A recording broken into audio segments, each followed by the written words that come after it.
Good morning and welcome to my hobby bench once again. Let's begin this journey of exploration of this Magnum 91 engine.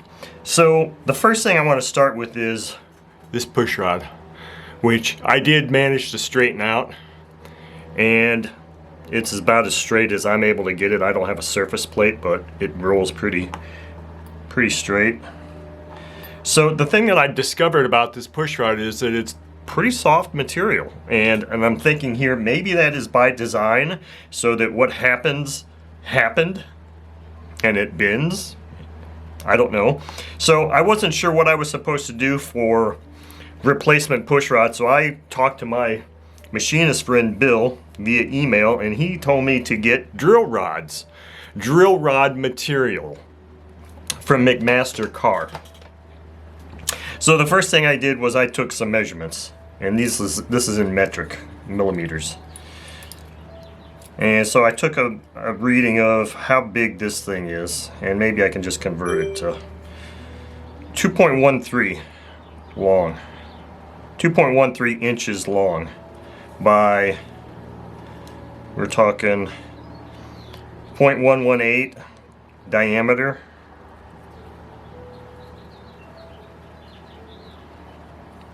So I started looking at McMaster Car, and they have, I didn't know what a drill rod was, first of all.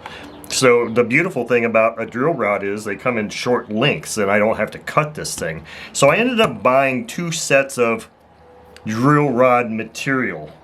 Now, in the sizes that I bought, which were, I bought 2 that were 2 1/8 inches long. So basically going to be, dead nuts on this.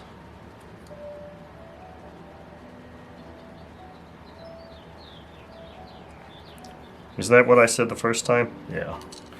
So I'm thinking that's going to be really close. So the length, I don't have to cut them because I'm not a machinist. I don't have all those kind of skills. So anyway, however, in that length, all they had was 2.15 millimeter diameter, which is a little bit smaller than this. And here I'm sitting here talking, I didn't mean to do that. I'm talking, yeah, so the thing is they came in diameter as in metric, and the length was in imperial. So 2.15 millimeter, and now I got this thing in. And these are 3 millimeter. So I'm hoping that 2.15 millimeter is going to be acceptable. So it's going to be a little bit smaller in diameter. Shouldn't be a big deal. All I have to do is round the ends. But the other ones I got were 2.35 millimeter diameter, and they're 2 1/4 inches long, which would mean I would have to do some grinding or cutting. So anyway, I've got those coming, and they'll be here Monday. So with all that said, thank you, Bill, for that information. The only thing I'm worried about now is that because of these pre-cut sizes the McMaster Car had, and in those sizes, they didn't have a whole lot of options as far as hardness. And I think what I got is probably too hard, because believe me, I've broken plenty of drill bits in my day, and they fracture. They're not flexible at all, and I think this is probably a much more flexible material, obviously, because it bent. But these say that they're M2 tool steel. Is that too hard? Well, we'll see. I don't know for sure. So I think the first thing I was going to do is in the first, let's see if I can, I'm going to have to loosen that up to get that off of here. In the first episode here, the initial video of this, I told you that this thing doesn't rotate all the way through, and that it comes to a definite stop. And so obviously we need to understand what that definite stop is all about. So here's the other thing with this. If I can get this to an operational state, I'm not a pipe fitter or a pipe bender, and I don't do those kinds of things, so I don't know how I would actually make something here work. But it looks like there's an inner portion here, it looks like there's an inner pipe that kind of goes around that. Let me see if a flashlight will help. show you what I'm talking about here. So there's something else in there. At first I thought that might come off and that broke, but in all honesty, I don't know. It doesn't move. It doesn't wiggle around at all. So I'm thinking that might just be part of how the engine is constructed. I'm not going to mess with this carb at all at this moment. It looks like there's some strange glue or something here, which I didn't notice before. I'm not going to mess with the carb. I think the bigger issue right now is, you know, what is this mechanical stop thing? And of course, as soon as I get in here and do this, Sasha decides it's time to go to the bathroom. So, where do I start with investigating this positive stop thing? I would say probably here first, but because these head screws have me a little concerned, I think I'm going to start by removing these first. And this is so dark in here. Like I said in that first one, I already kind of broke these free. So I'm hoping that I can just very easily unscrew them. Man, it's hard to see that slot because it's so deep down in there.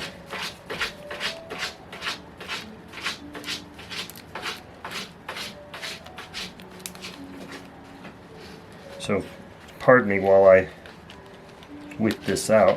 Ha ha ha. Blazing Saddles. You know, I don't know how that's ever supposed to work. I don't think this thing is removable. But it seems like maybe it should be removable because I don't know how you'd ever actually pull that screw all the way out. So, let me look at this. I don't think this upper bracket portion is removable, even if you take this rod out and take the push rod's arms or the rocker arms off.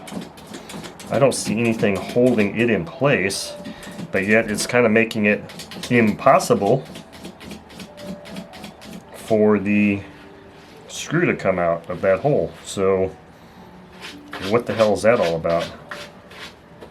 Unless there is screws underneath these rocker arms, it's really hard to see. I don't know that I've got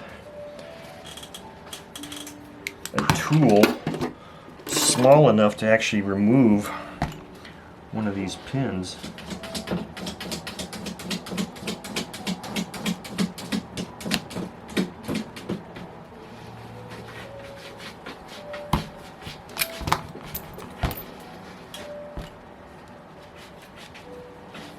Because you have to expand the legs on this thing like this.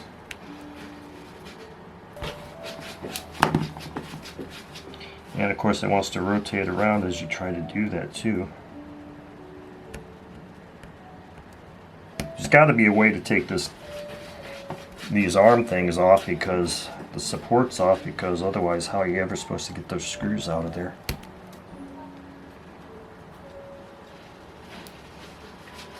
Okay, so I'm going to have to do this and then with the pick try to pull that thing off and then hope it doesn't go flying. This is not going to be super pleasant to do.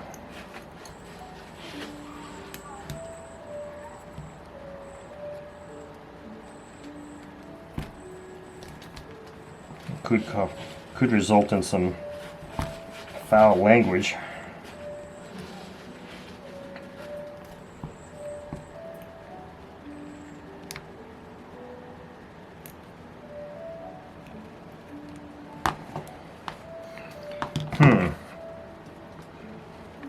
I might actually have to shut the camera off to do this and fixture this somehow such that it's not moving. Get my head really down and dirty in there with my magnifier and light, because this is becoming rather tough to do here. I think I just got it off, but I don't know where it went. There it is. Okay, well, we got one side off. Wow, let me get my magnet. There's that little bitty thing. Wow. Yeah, I think I need to just leave that on a magnet there and hope for the best. Now I'm hoping I can just tap that out. An appropriate sized punch. Smaller punch, I think.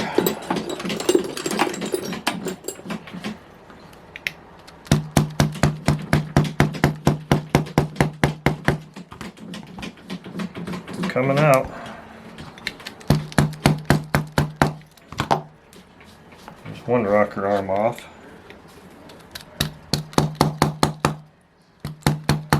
Finally done there, Sasha? Okay, yeah, so there are set screws in there. So you have to do this, unfortunately.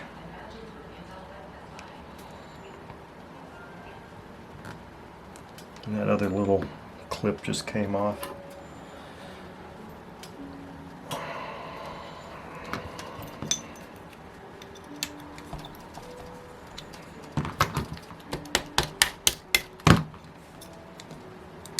So there you go. Rocker arms off. That one was here. As I look at the engine. So yeah, there's what is that? I don't know, the lighting's really piss poor here. You got this. This makes a lot more sense now.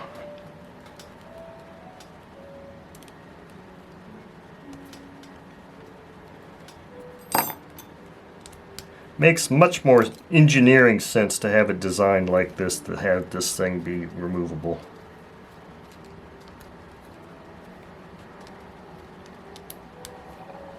There we go. So I'm just going to put that in the bin. Put these rocker arms in the bin, put this push rod in the bin. And voila, there you have it. Am I zoomed in too tight here? Now can I just finish extracting this by hand? Actually, I probably should break these front two loose also. They're tight, but they feel like gummy tight, not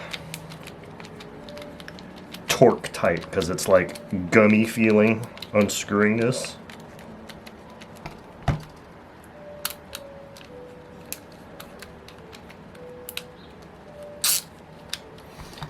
Put the torque. Oops.